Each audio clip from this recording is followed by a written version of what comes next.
अब तकरीबन 80 दिन हो रहे हैं कि हम इस भारत जोड़ो यात्रा पर कन्याकुमारी से कश्मीर की यात्रा पर 3,600 3,700 किलोमीटर की यात्रा पर चल रहे हैं। जैसे इंदौर ने आज दिखाया, हम इस यात्रा पर अकेले नहीं चल रहे हैं, 100 यात्री नहीं चल रहे हैं, कांग्रेस पार्टी नहीं चल रही है, हिंदुस्तान की पूरी जनता इस यात्रा में शामिल है और एक साथ चल रही है।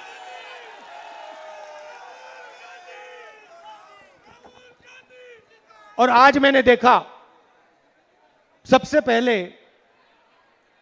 इंदौर में कितने, जीतू जी, इंदौर में कितने घंटे चले हम?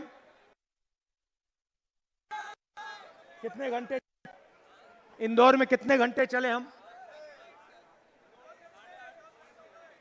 हम आपकी सड़कों पे 8 घंटे चले आज। 8 घंटे नहीं, अभी ताली मत बजाइए, ताली बजाने का समय अभी आएगा।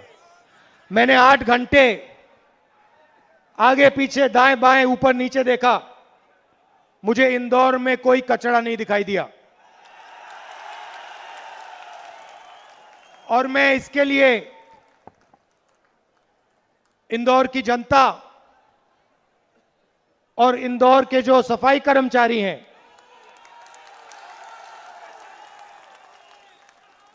उनका दिल से धन्यवाद करना चाहता हूं। और सवाल पूछने पे मुझे बताया गया कि आप लोग 6 बार पुरस्कार जीते हुए हो, तो आपको सबको बहुत बहुत बधाई।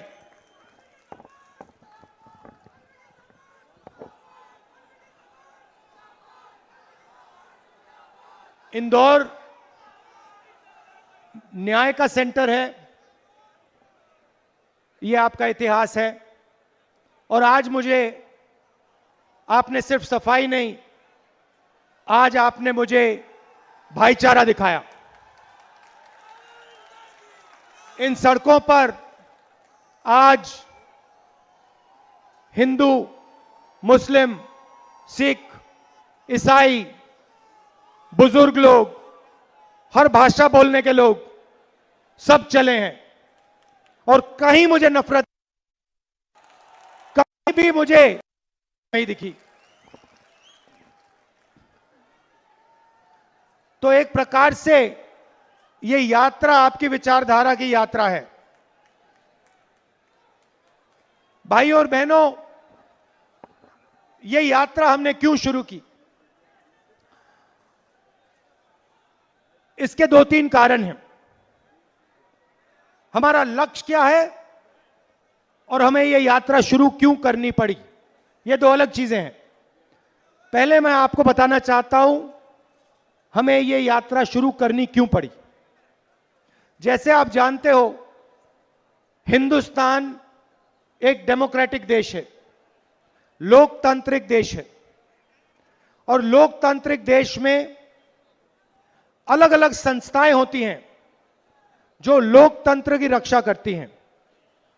उसमें पार्लियामेंट, विधानसभा, जुडिशरी, ये अलग अलग इंस्टीट्यूशंस होते हैं जिससे लोकतंत्र की रक्षा होती है और एक प्रकार से फेयर प्लेइंग फील्ड बनाई जाती है। हमने लोकसभा में, मैंने और सारे हमारे कांग्रेस पार्टी के एमपीज ने एक बार नहीं, अनेक बार मुद्दे उठाने की कोशिश की। चाहे वो किसानों की बात हो, किसानों के कर्जे की माफ हो, कर्जा माफ करने की बात हो, काले कानूनों की बात हो, नोटबंदी, गलत जीएसटी, इन सब चीजों पर हमने लोकसभा, राज्यसभा में आवाज उठाने की कोशिश की। और जब भी हमने उठाने की कोशिश की तो जादू से हमारा माइक ऐसे ऑफ हो जाता है, ऐसे ऑफ हो जाता है।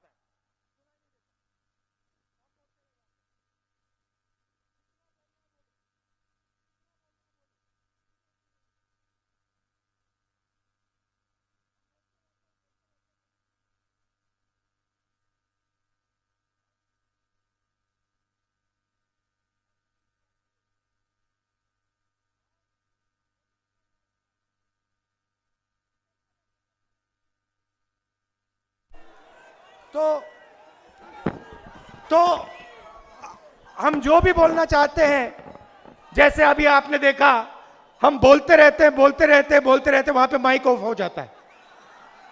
तो वहां से हमने कोशिश की, वहां माइक ऑफ हो जाता है। फिर मैंने हमारे प्रेस के मित्रों की बात की, इनके सामने हम बात उठाते हैं, इनसे कहते हैं देखो जनता के मुद्दे उठाओ। नहीं, हम कहते हैं भैया जनता के मुद्दे उठाओ, बेरोजगारी की बात करो। हम इनसे कहते हैं बेरोजगारी की बात करो, किसानों की बात करो, मजदूरों की बात करो, और ये कहते हैं देखो देखो ऐश्वर्या राय ने क्या कपड़े पहने हुए हैं। हम कहते हैं भैया किसान भूखा मर रहा है, ये कहते हैं देखो शाहरुख खान ने क्या बोल दिया।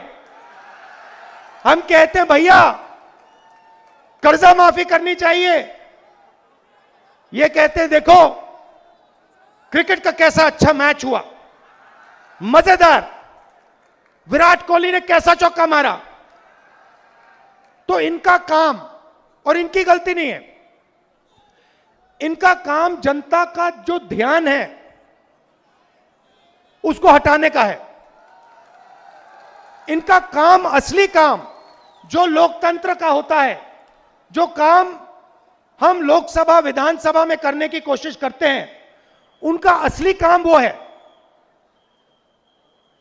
अब आप ये मत समझिए कि मैं इनकी बुराई कर रहा हूं, ये बेचारों की कोई गलती नहीं है, कोई गलती नहीं है। इनके यहां पे पीछे लगाम बांध रखी है।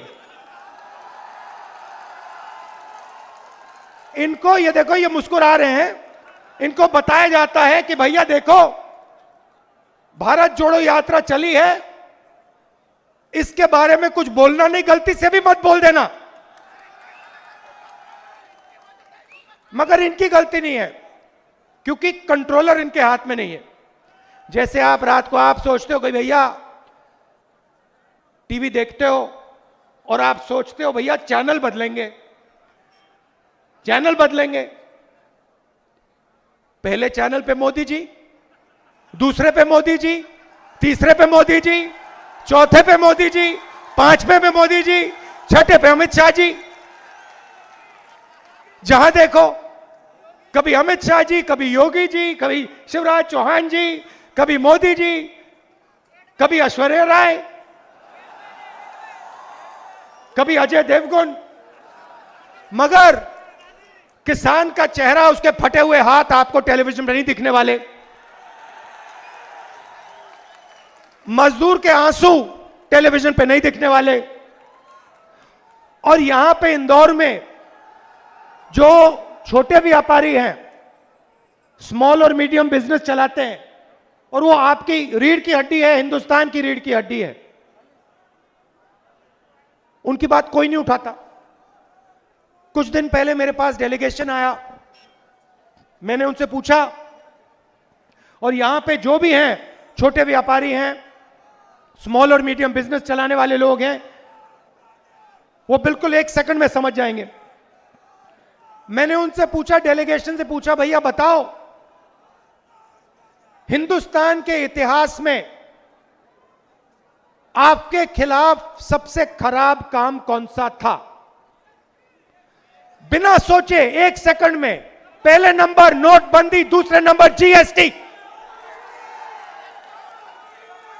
मैंने फिर उनसे पूछा, भैया एक बात बताओ, नोटबंदी और जीएसटी से किसान का तो फायदा नहीं हुआ, मजदूर का फायदा नहीं हुआ, छोटे दुकानदार का फायदा नहीं हुआ, युवाओं का फायदा नहीं हुआ, स्मॉल मीडियम बिजनेस का फायदा नहीं हुआ। तो फायदा किसका हुआ? एक सेकंड नहीं लगा, सबको मालूम है, बस 2-3 लोगों को फायदा हुआ है, वही लोग जिन्होंने इनके पीछे लगाम बांध रखी है। तो अब देशभक्ति की बात होती है, तिरंगे की बात होती है। देश का सबसे बड़ा नुकसान इन 2 पॉलिसियों ने किया है, नोटबंदी और जीएसटी ने। जो मैं आपको बता रहा हूं, जो काम चाइना की सेना नहीं कर सकती, नोटबंदी ने और जीएसटी ने कर दिया है। और कैसे किया, मैं आज आपको समझाना चाहता हूं, इसीलिए मैं इंदौर आया हूं। रोजगार की रीढ़ की हड्डी जो होती है, वो छोटे व्यापारी, स्मॉल और मीडियम बिजनेस चलाने वाले और किसान होते हैं। ये लोग हिंदुस्तान को और हिंदुस्तान के युवाओं को करोड़ों रोजगार देते हैं। सही बात? सही बात। अब सरकार ने अपने मित्रों को फायदा पहुंचाने के लिए ये 2 पॉलिसियां लागू की, और इन 2 पॉलिसी से जो स्मॉल और मीडियम बिजनेस वाले हैं, जो छोटे व्यापारी हैं, मैं एक टेक्निकल शब्द प्रयोग करूंगा, उनको समझ आ जाएगी बात, उनके कैश फ्लो को खत्म कर दिया। देखो ऐसे कर रहे हैं, उनके कैश फ्लो को खत्म कर दिया, मतलब उनके गले को घोट दिया। क्योंकि अगर छोटे व्यापारी का, स्मॉल मीडियम बिजनेस वाले का आप कैश फ्लो बंद कर दो, 1 महीना 2 महीना बंद कर दो, वहीं का वहीं वो मर जाता है। मगर अगर आप हिंदुस्तान के सबसे बड़ी कंपनियों का कैश फ्लो 1 महीना 2 महीना 6 महीना 1 साल भी बंद कर दो, उनको कोई फर्क नहीं पड़ता। जीएसटी का और नोटबंदी का लक्ष्य छोटे व्यापारियों को, स्मॉल और मीडियम बिजनेस वालों को खत्म करने का है। और जैसे ही इन्होंने यह काम किया, हिंदुस्तान अपने युवाओं को रोजगार नहीं दे पाएगा। खत्म। आप अब कुछ भी कर लो, कुछ भी कर लो, जब तक एक बार फिर ये जो छोटे व्यापारी हैं, स्मॉल और मीडियम बिजनेसेस हैं, जब तक इनको फिर से जिंदा नहीं किया जाएगा, जब तक इनकी मदद नहीं की जाएगी, तब तक इस देश में युवाओं को रोजगार नहीं मिल सकता है। और ये 2 पॉलिसीज हैं, ये देश की विरोध की पॉलिसीज हैं, देश को कमजोर करने की पॉलिसीज हैं। मेरी बात मत मानो। इस भाषण के बाद आप किसी भी दुकानदार के पास चले जाओ, किसी भी किसान के पास चले जाओ, किसी भी छोटे बिजनेस और मिडिल साइज बिजनेस चलाने वाले व्यक्ति के पास चले जाओ और उससे पूछो, देखो राहुल गांधी आया था इंदौर, उसने कहा कि नोटबंदी और जीएसटी से देश का भयंकर नुकसान हुआ है, और जो जवाब वो आपको देगा, उस जवाब को आप मान लेना, एक्सेप्ट कर लेना, मेरी बात मत मानो। ठीक है? लक्ष्य क्या है मैं बताता हूं। मैं कन्याकुमारी से इंदौर तक चला हूं, 2000 किलोमीटर, 2000 किलोमीटर, और 2000 किलोमीटर में मैं 8 घंटे, और हम सब 8 घंटे आपकी बात सुनते हैं, बोलते नहीं हैं, 2-3 सवाल पूछते हैं, मगर आपके मन में जो है उसको समझने की कोशिश करते हैं। और मैंने पिछले 80 दिन में हजारों किसानों से, हजारों युवाओं से, माताओं बहनों से, बुजुर्गों से बात की है, उनकी दिल की आवाज सुनी है। युवा कहता है, मैं पूछता हूं भाई एक बात बताओ, बहन एक बात बताओ, क्या पढ़े? कहते हैं इंजीनियरिंग की। अगला सवाल पूछता हूं, भाई माता पिता ने शिक्षा में कितने पैसे डाले? कहते हैं भाई लाखों रुपए डाले। किस कारण डाले? मेरा सपना था इंजीनियर बनने का, इसीलिए मेरे माता पिता ने अपना खून पसीना देकर इंजीनियरिंग की डिग्री के पैसे मुझे दिए। बेटा आज क्या करते हो? मजदूरी करता हूं। बेटा आप क्या आज क्या करते हो? उबर चलाता हूं। बेटा आज क्या करते हो? स्विगी की डिलीवरी करता हूं। यह कैसा हिंदुस्तान है? इंजीनियर मजदूरी कर रहा है, किसान मजदूरी कर रहा है, जो डॉक्टर बनने के लिए पढ़ा वो मजदूरी कर रहा है।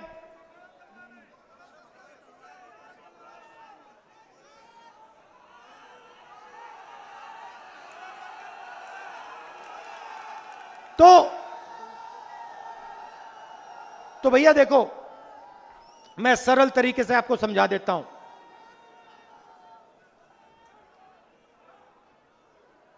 ये जो हो रहा है इसको मनी ट्रांसफर कहते हैं। मनी ट्रांसफर मतलब हिंदुस्तान के गरीब लोगों के जेब में से पैसा लो और उसको ट्रांसफर कर दो। बिल्कुल, हिंदुस्तान के अरबपतियों के खाते में ट्रांसफर कर दो। और ये सारी की सारी पॉलिसीज, चाहे नोटबंदी हो, चाहे जीएसटी हो, चाहे कोरोना के समय जो इन्होंने किया ये हो, ये सारी की सारी पॉलिसीज आपका जो पैसा है आपके जेब में से निकालकर हिंदुस्तान के 2-3 अरबपतियों के जेब में डालने का है। हां, आप 2 कह रहे हो, शायद 3 भी नहीं है, 2 हैं। तो अच्छा, मैं सवाल पूछता हूं, यूपीए के समय गैस सिलेंडर का रेट क्या था? 400। आज क्या रेट है? नहीं भैया, ऐसे भी नहीं होता, तीसरे हाथ की जरूरत है। आइए, इधर आइए, इधर आइए, एक उंगली उठाइए, ऐसे, मतलब 3 हाथ की जरूरत है। पहले एक हाथ पे दिख जाता था। अच्छा ठीक है, पेट्रोल का रेट क्या होता था? 50। आज क्या है? 107। तो भाइयों और बहनों एक बात बताइए, पैसा गायब तो नहीं होता? गायब तो नहीं होता ना? कभी नहीं हुआ। पैसा ट्रांसफर ही होता है। आप अपनी जेब से निकाल के उनको देते हो, वो अपनी जेब से निकाल के उनको देते हैं, वो अपनी जेब से निकाल के उनको देते हैं, और फिर उनकी जेब से निकल के बीजेपी में चला जाता है। और फिर वही पैसा जो आपकी जेब में से आपकी जेब में जाता है, और आपकी जेब में से आपकी जेब में जाता है, और फिर आपकी जेब में से आपकी जेब में जाता है, बीजेपी में जाता है, फिर विधायकों की जेब में जाता है और सरकार गिरा देता है।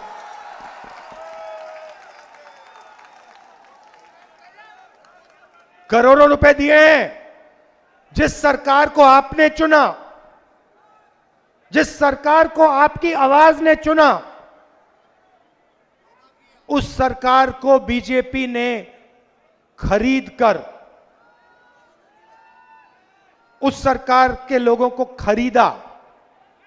अगर यह भ्रष्टाचार नहीं है तो क्या भ्रष्टाचार है?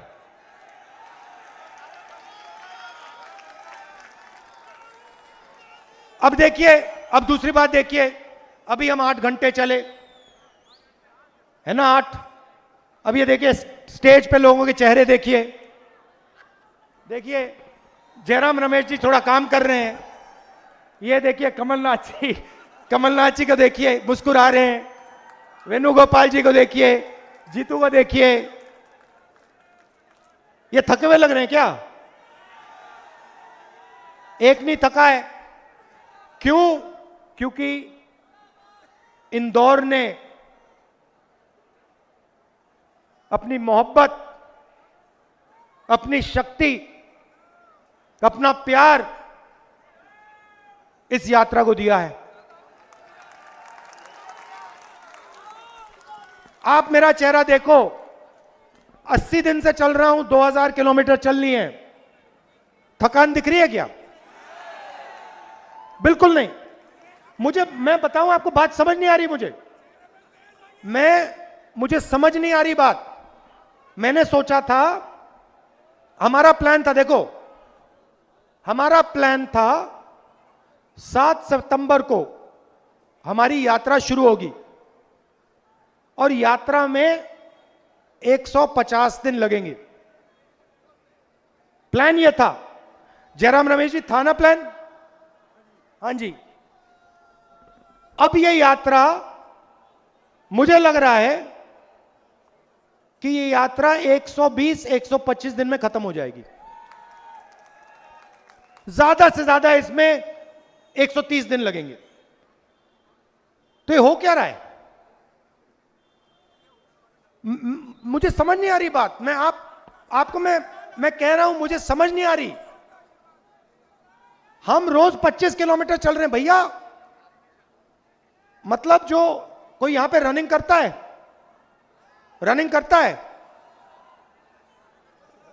करते हो ना? मैराथन कितने किलोमीटर की होती है? नहीं, 42 की मैराथन होती है। हम हर रोज हाफ मैराथन कर रहे हैं, हर रोज। मतलब 40 हाफ मैराथन कर दी हमने, पता नहीं लग रहा। सुबह 4 बजे उठता हूं, ऑटोमेटिकली भैया खटाक दरवाजे के बाहर चलो। और 12 बजे सोता हूं, 3.5 घंटे 4 घंटे सो रहे हैं। मैं नहीं, सिर्फ मैं नहीं, सबके सब 4-5 घंटे सो रहे हैं। यात्रियों में से 5 घंटे से ज्यादा कोई नहीं सो रहा। हमें समझ नहीं आ रही बात, क्या हो रहा है। मैंने सोचा इसके बारे में, मैंने सोचा ये हो क्या रहा है, कैसे हो सकता है। 80 दिन हो गए, 2000 किलोमीटर हो गए, किसी को कोई थकान नहीं। और मैं सिर्फ अपनी बात नहीं कर रहा हूं, आप किसी यात्री से पूछ लो, 80-90 के किलो के यात्री हैं हमारे, हैवी वेट कांग्रेस वाले, नहीं थक रहे, नहीं थक रहे। तो मैं एक ही बात कह सकता हूं कि हम अपनी शक्ति का प्रयोग नहीं कर रहे हैं, आपकी शक्ति का प्रयोग कर रहे हैं। कि आप हमारी मदद कर रहे हो, आपका प्यार, आपकी मोहब्बत, आपका भरोसा हमें मदद कर रही है। तो इसके लिए दिल से आप सबको मैं धन्यवाद करना चाहता हूं। आपने जो स्वागत किया इंदौर में, बिल्कुल, कितने लोगों से गले मिला हूं मैं, हजारों लोगों से गले मिला हूं। तो इसके लिए आप सबको और इस शहर को बहुत बहुत धन्यवाद। अच्छा, जब मैं चल रहा था, मेरे दिमाग में एक बात आई जो मैं कांग्रेस के नेताओं से कहना चाहता हूं। मैं जब यूनिवर्सिटी में था, मैं यूएस में यूनिवर्सिटी किया। और यूएस का जो सबसे बड़ा एयरपोर्ट है, जहां सबसे ज्यादा हवाई जहाज लैंड करते हैं, उसका नाम जानते हो? नहीं, वॉशिंगटन उनका कैपिटल है, हमारी दिल्ली उनका वॉशिंगटन। वॉशिंगटन का एयरपोर्ट बड़ा नहीं है। बॉस्टन, कैलिफोर्निया में सैन फ्रांसिस्को बड़े एयरपोर्ट नहीं है। उनका सबसे बड़ा एयरपोर्ट शिकागो का है। अब शिकागो का सबसे बड़ा एयरपोर्ट क्यों है, आप जानते हो? क्योंकि शिकागो अमेरिका का लॉजिस्टिक्स का सेंटर है। मतलब जो भी अमेरिका में इस तरफ से उस तरफ जाता है, ऊपर से नीचे जाता है, वो शिकागो से जाता है। मतलब लॉजिस्टिक्स का हब है। मैं चाहता हूं कि हिंदुस्तान, एक दिन ऐसा आए जब हिंदुस्तान का सबसे बड़ा एयरपोर्ट इंदौर में हो, और आप इस देश के लॉजिस्टिकल हब बनो। मतलब जो भी माल